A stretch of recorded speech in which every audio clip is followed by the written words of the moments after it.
Subay sa mong balita, gimanduan ni Cebu City Mayor Nestor Archival ang kapulisan sa dakbayan sa Sugbo nga sulbarod sa daling panahon ang nahitabong pagpatay sa usa ka konsehal sa barangay Sawang Calero.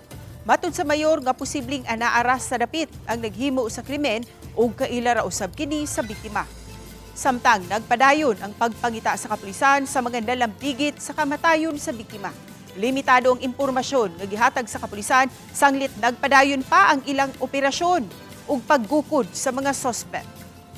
Nay accomplices dito nga sa area kay na may mga nakita na to nga mga personalities dito nga dili siya directly involved sa shooting pero dito siya mahibong tanganong naa sila dito sa areas prior to the shooting incident. Mga silingan ra gyud ni.